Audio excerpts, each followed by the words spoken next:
എനിക്ക് ഓഫീസ് കുഴപ്പമൊന്നുമില്ല. അത് ജസ്റ്റ് വർക്ക് ഇഷ്യൂസ്. അത് എല്ലായിടത്തും ഉണ്ടാവുന്നതല്ലേ.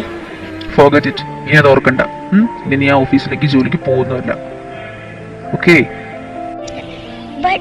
നോ, നീ ഇത്രയ്ക്കും സ്ട്രെസ് അനുഭവിച്ച് ഇത്ര ഇഷ്യൂസ് ഉള്ള ആ ഓഫീസിൽ ഇനി നിൽക്കുന്നില്ല. That's final. No more arguments. Okay? അതെങ്ങനെ ശരിയാവാ? तड़पाए मुझे तेरी सभी बातें एक बार है दीवानी. സാറ് പറഞ്ഞപ്പോൾ തന്നെ സാറിൻ്റെ പെങ്ങളെ ഹരാസ് ചെയ്യാൻ നോക്കിയവനെ 2 കാലത്ത് ഞങ്ങൾ തല്ലി പിടിച്ചിട്ടുണ്ട്. ഇനി അവൻ എന്തായാലും നടക്കണമെങ്കിൽ ഏകദേശം 1 കൊല്ലമെങ്കിലും എടുക്കും. Good job. And you have one more job. പൊന്നോ, എന്നാ വാ പോയാലോ?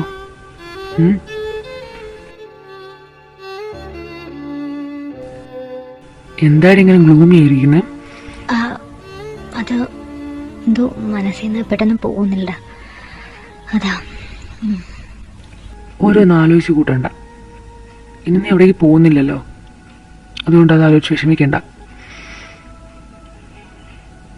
ഇനിയിപ്പോൾ ജോലിയാണ് നിൻ്റെ പ്രശ്നമെങ്കിൽ നിനക്ക് ഞങ്ങളുടെ കമ്പനി ജോലി ചെയ്യാം. ജോലി മാത്രമല്ല, അത് ഇവിടെ എന്തിനു നിർത്തിയേ? പിന്നെ ഈ കീറി ഉടുപ്പിട്ടുകൊണ്ടാണോ പോകുന്നത്? അതൊന്നും താരമില്ലെന്ന്. ആദ്യം നല്ലൊരു ഡ്രസ്സ് വാങ്ങാം, എന്നിട്ട് ഒന്ന് എൻ്റെ വീട്ടിലേക്ക് പോവാം, എന്നിട്ട് നമുക്ക് പോവാം. നിന്റെ വീട്ടിലേക്കോ? നിന്നെ കണ്ട പിന്നെ മമ്മി നല്ലതൊന്നും ആയിരിക്കില്ല, അറിയാലോ. പണ്ട് തൊട്ടേ എന്നേക്കാൾ മമ്മിക്ക് ഇഷ്ടം നിന്നെയാ. ആൻറ്റിയെ കണ്ടിട്ടും ഒരുപാട് കാലമായല്ലോ.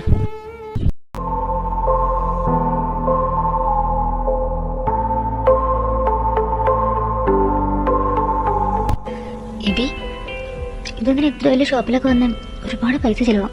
വാ, നമുക്കേ ഓഫീസിൻ്റെ അടുത്ത് ഒരു ചെറിയ കടയുണ്ട്, അവിടെ നിന്ന് ഞാനും സണ്ണി സ്ഥിരമായി ഡ്രസ്സ് എടുക്കാൻ. അവിടെ പോവാം. അവിടെ ആകുമ്പോൾ നല്ല വില കുറവ് കിട്ടും.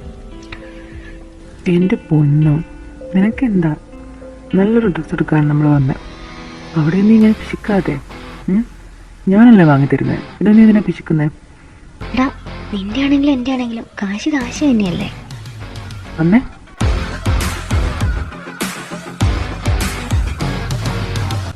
നമുക്ക് ആ സെക്ഷനിലേക്ക് പോവാം. നീ നല്ലതൊക്കെ നോക്കി ട്രൈ ചെയ്തിട്ട് വാ, ഞാൻ അവിടെ വെയിറ്റ് ചെയ്യാം. ശരി, ഞാൻ പോയി നോക്കാം. നീ ഇവിടെ തന്നെ നിൽക്കണം, എവിടേക്കും പോവല്ലേ. ഇതൊക്കെ ഒരു ലേറ്റസ്റ്റ് കളക്ഷൻസ് ആണ് മാഡം. അത് ട്രൈ ചെയ്യട്ടെ? ഇങ്ങനെയുള്ള ഡ്രസ്സുകളൊന്നും വേണ്ട. ഈ കുർത്തി ടൈപ്പ് ഒന്നുമില്ലേ? ഇതേ ആ ടൈപ്പ്. ഓക്കെ മാം, അത് ട്രൈ ചെയ്ത് നോക്കൂ. ഓക്കെ. ചേഞ്ചിങ് റൂം എവിടെയാ? അതാ അവിടെയാണ് ചേഞ്ചിങ് റൂം. Thank you.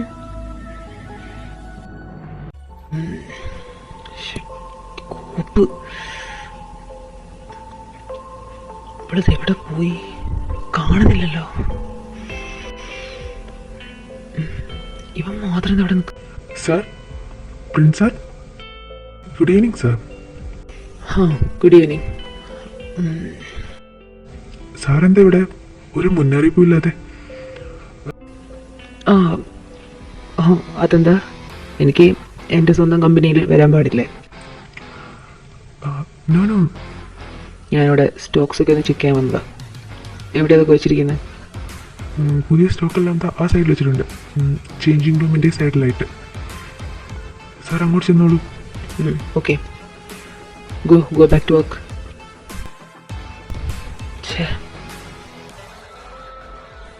ആ ഡ്രസ്സിംഗ് റൂമിൽ എന്താ മിററില്ലാത്ത? ഇവിടെ കയറാം. സ്റ്റോക്ക് നോക്കാൻ എന്ന വ്യാജേന ചേഞ്ചിങ് റൂമിൻ്റെ അടുത്തേക്ക് വരേണ്ടി വന്ന പ്രിൻസ് കണ്ടത് ചേഞ്ചിങ് റൂമിൽ നിന്ന് പുറത്തേക്ക് ഇറങ്ങി വരുന്ന ജീവികയായിരുന്നു. താൻ ആദ്യം കയറിയ ചേഞ്ചിങ് റൂമിൽ കണ്ണാടി ഇല്ലാതിരുന്നത് കൊണ്ട് ജീവിക ആ ഡ്രസ്സ് ട്രൈ ചെയ്ത് നോക്കാതെ പുറത്തേക്കിറങ്ങി മറ്റൊരു ചേഞ്ചിങ് റൂമിലേക്ക് കയറാൻ തീരുമാനിച്ചു.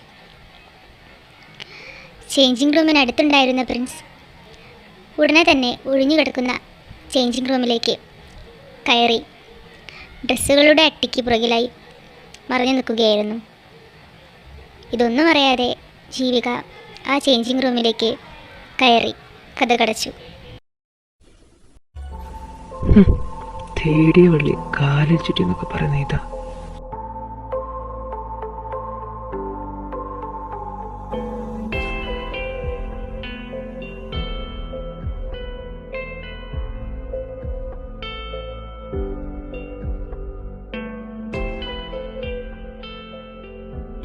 എൻ്റെ സിബ് എൻ്റെ സിബിടാൻ പറ്റുന്നില്ല.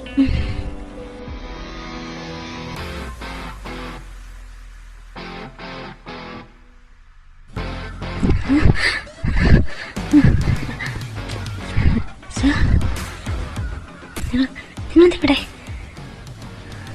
എക്സ്ക്യൂസ് മീ, ഇപ്പോൾ എവിടേക്ക് വന്ന് പെങ്കുച്ച് എവിടെ പോയി? ഓ ആ മാം ചേഞ്ചിങ് റൂമിലേക്ക് പോയിട്ടുണ്ട്. ദാ ആ ഭാഗത്തേക്കാ. പൊന്നോ പൊന്നോ, അറിയതേ എന്തെടുക്കുവാ നീ? കഴിഞ്ഞില്ലടാ, പുറത്തേക്ക് വന്നേ നോക്കട്ടെ. എബി എങ്ങനെയുണ്ട്? കൊള്ളാവോ?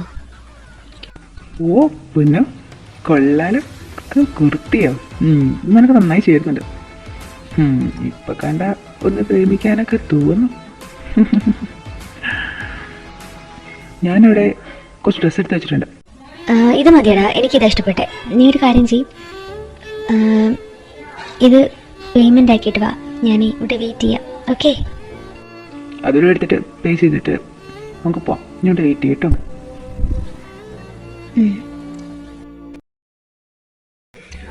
കൊള്ളൂല. നിനക്ക് കുർത്തിയേക്കാൾ ചേരുന്നത് സാരിയാ. Go and try one. No. Oh, just suggestion പറഞ്ഞതേ ഉള്ളൂ, അല്ലാതെ നിന്നെ സാരി കണിഞ്ഞ് മുട്ടി നിൽക്കുകയൊന്നുമല്ല. Please go, please. എന്നെ എൻ്റെ പാട്ടിന് വിട്ടേക്ക്. ഇങ്ങനെ തുറച്ചു നോക്കേണ്ട കാര്യമൊന്നുമില്ല. ചേഞ്ചിങ് റൂമിൽ ഞാൻ സ്റ്റോക്ക് ചെക്ക് ചെയ്യാൻ വന്നതാ. ആൻഡ് ഇതിൽ കയറുന്നതിന് മുമ്പ് നീയല്ലേ ചുറ്റും നോക്കേണ്ടത്. ഇതിപ്പോ വേറെ ആരെങ്കിലും ആയിരുന്നെങ്കിലോ? And about the thing happened today. ഇന്ന് സംഭവിച്ചതോ? ഇന്ന് സംഭവിച്ചത് that was nothing new, right? അത് എന്ത് പുതുമയുള്ളേ. അല്ലെങ്കിൽ തന്നെ അവരും നീയായിട്ട് എന്ത് വ്യത്യാസമുള്ളേ. അവർക്ക് വേണ്ടി തന്നെയല്ലേ നിനക്കും വേണ്ടേ?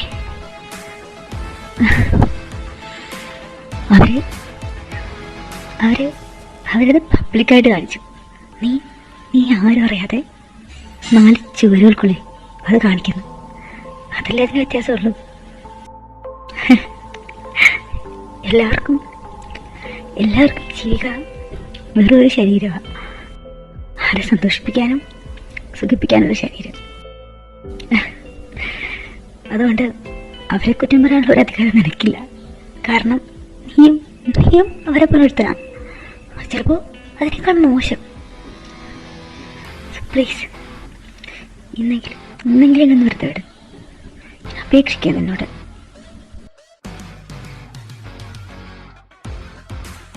പൊന്നു, എൻ്റെ കണ്ണെന്ത് പറ്റി? നീ കരഞ്ഞോ? ഇതെന്താ കലങ്ങിയിരിക്കുന്നേ? അതൊന്നുമില്ല, അത് ഡ്രസ്സിങ് റൂമിൽ ആകെ പൊടിയായിരുന്നു. അത് കണ്ണിൽ പോയതാ. അതാ നല്ല തൊണ്ടവേന. എനിക്ക് ഒട്ടും വയ്യ. നമുക്ക് നിൻ്റെ വീട്ടിലേക്ക് പിന്നീട് ഒരു ദിവസം പോവാം. എന്നെ ഓപ്പണേജിൽ ഡ്രോപ്പ് ചെയ്താൽ മതി. എനിക്ക് ഒട്ടും വയ്യാത്ത പോലെ തോന്നുന്നു. സന്നയാണെങ്കിൽ നേരത്തെ ഇറങ്ങിയതുകൊണ്ട് എന്നെ കാത്തു നിൽക്കുന്നുണ്ടാവും. എന്നാ വാ.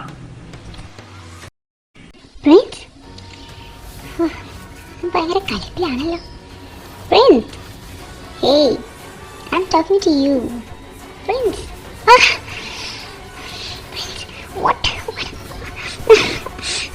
God. Oh God. My teeth. My teeth.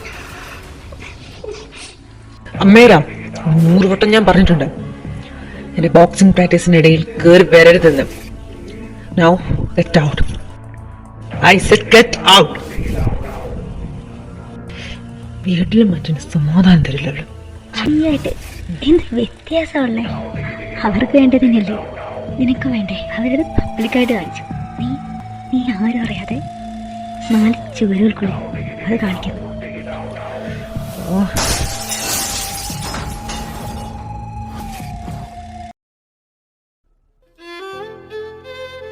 വീട്ടിലേക്ക് വരുന്നില്ലെന്ന് ഉറപ്പാണ്.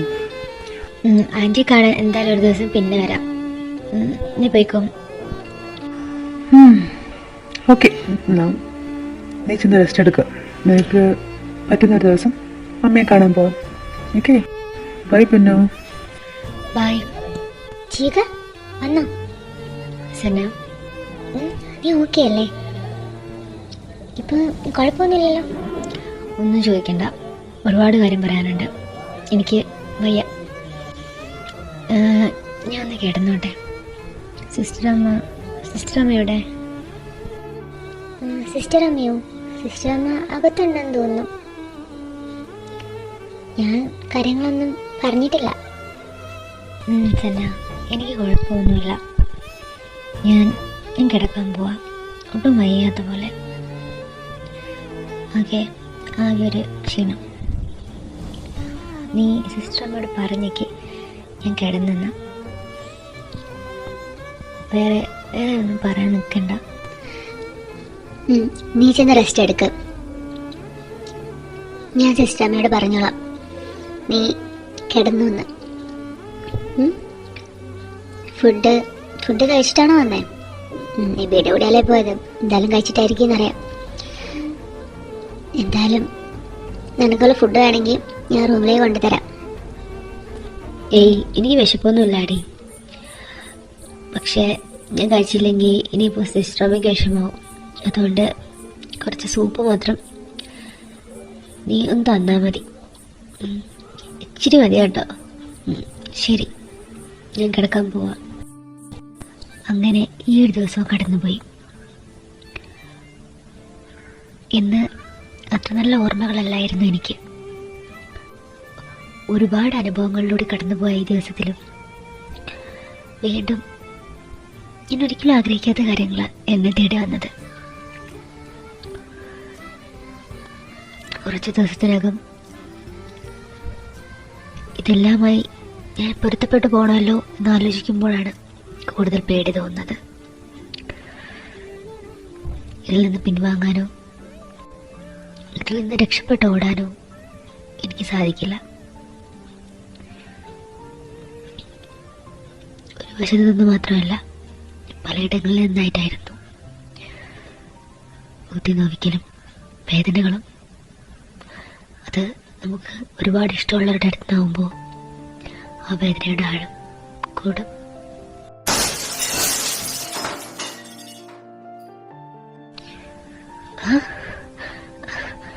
ആരാ അത്?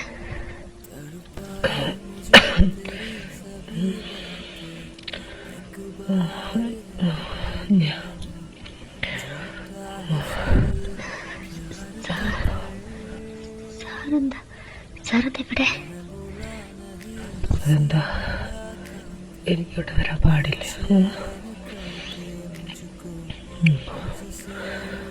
അത്രയ്ക്ക്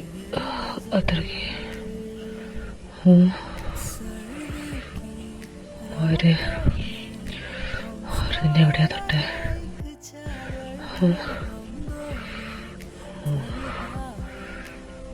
ഇല്ല, ഇത് നീ എൻ്റെ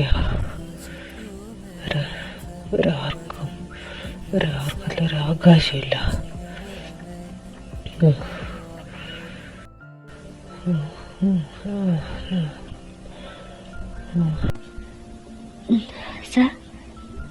സാർ കുടിച്ചിട്ടുണ്ടോ? ഞാൻ കുടിക്കും. വേണ്ടി വന്നാ ഇനിയും കുടിക്കും. ഞാൻ പാലത്തും ചെയ്യും. യുനോ എന്താടി, എനിക്ക് കുടിക്കാൻ പാടില്ലേ? എനിക്ക് കുടിക്കാൻ പാടില്ലേ? സാർ നിങ്ങളുടെ കയ്യിലെന്താ ബ്ലീഡ് ചെയ്യുന്നേ? സാർ ആരെ ഓക്കെ? Sir okay. ഈ പ്രിൻസിന് എന്ത് തരാനാ? അത്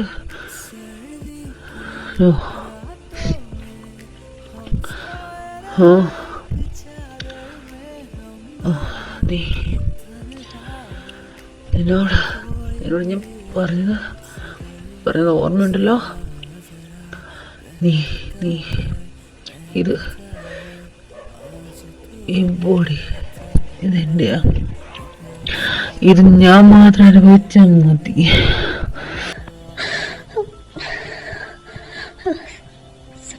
സാർ പ്ലീസ്. വേറെ ആരുടെയും കണ്ണ് പോലും ഇതിൻ്റെ മുകളിൽ പെടുന്നത് എനിക്കിഷ്ടമല്ല. മനസ്സിലായോ? സാർ പറയടി, മനസ്സിലായോന്ന്? ഞാൻ അനുസരിക്കാം. എനിക്ക് മനസ്സിലായി. ഗുഡ് ഗുഡ്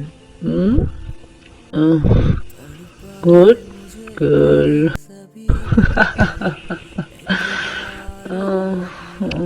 പക്ഷെ എങ്ങനെ ഫസ്റ്റ് എയ്ഡ് ബോക്സ് എവിടെ വെച്ചേ? കയ്യിന്ന് വിടറി. എനിക്ക് ഒന്നുമില്ലെന്ന് പറഞ്ഞില്ലേ? പക്ഷേ ഗ്ലാസും പൊട്ടിച്ച് വന്നിട്ട് കൈ നിറയെ മുറിഞ്ഞു. അത് ബ്ലഡുമായി.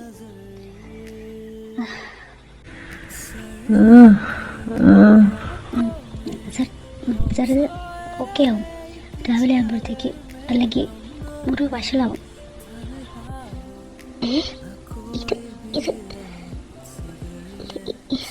ഇയാളുടെ ഇവിടെ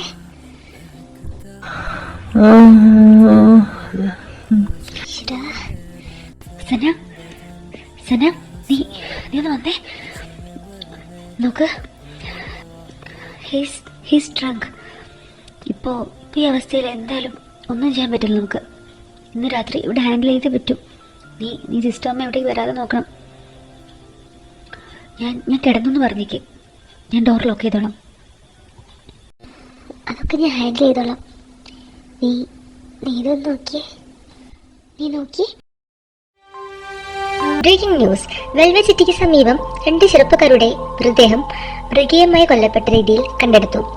കൊലപാതകയോ അതിനു പിന്നിലുള്ള കാരണമോ ഇതുവരെ വ്യക്തമല്ല. പോലീസിന്റെ നടപടിക്രമങ്ങൾ തുടർന്നുകൊണ്ടിരിക്കുകയാണ്. വളരെ മൃഗീയമായ രീതിയിലാണ് ഈ ചെറുപ്പക്കാരെ കൊന്നിരിക്കുന്നത് എന്നാണ് പ്രാഥമിക നിഗമനം.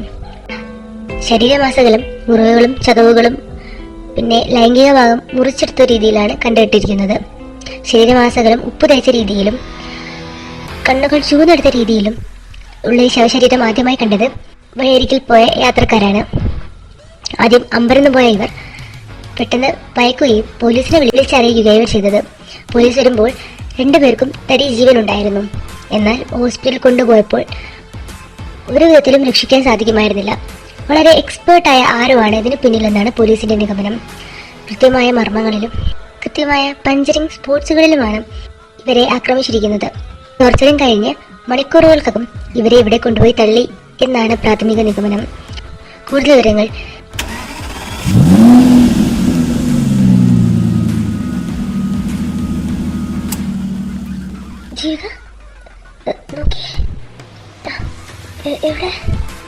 പോയി വരാൻ തോന്നി, വന്നു.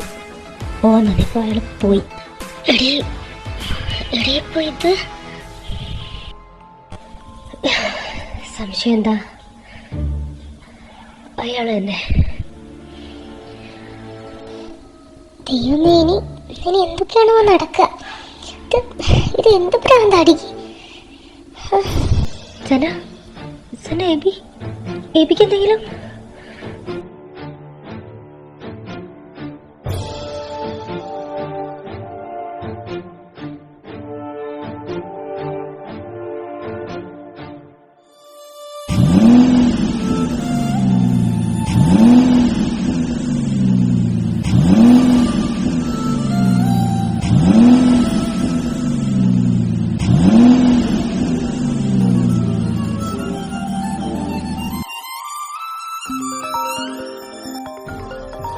ഹലോ ഹലോ ബേബി, നീ ഓക്കെ അല്ലേടാ? ഹലോ, ഇതാരാ? അതെ, ഈ ഫോണിൻ്റെ ഉടമസ്ഥനെ ഇവിടെ കാർ ആക്സിഡൻ്റ് ആയിട്ട് കിടപ്പുണ്ട്. നിങ്ങളാണ് നമ്മുടെ ലാസ്റ്റ് ഡയൽ ചെയ്ത്, അതുകൊണ്ടാണ് വിളിച്ചത്. ജിയോൺസിൻ്റെ വണ്ടിയാണ് തട്ടിയത്. അതുകൊണ്ട് കേസൊന്നും കൊടുത്തിട്ട് വലിയ കാര്യം ഉണ്ടാവുമെന്ന് തോന്നുന്നില്ല. നിങ്ങൾ പെട്ടെന്ന് ഒന്ന് ഹോസ്പിറ്റലിൽ കൊണ്ടുപോകാം. വലിയ പണക്കാരുടെ കാറ് കെട്ടിയതല്ലേ, ആരും തിരിഞ്ഞു നോക്കുന്ന പോലും ഇല്ല. ഞങ്ങളെ ഇവിടെ ഓർഫനേജിൻ്റെ അടുത്തുള്ള സ്ട്രീറ്റിലുണ്ട്.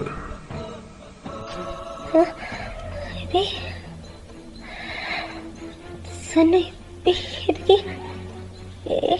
ആക്സിഡന്റ് ഉണ്ടായെന്ന് ജിയോൺസിന്റെ കാർ തട്ടിന്ന്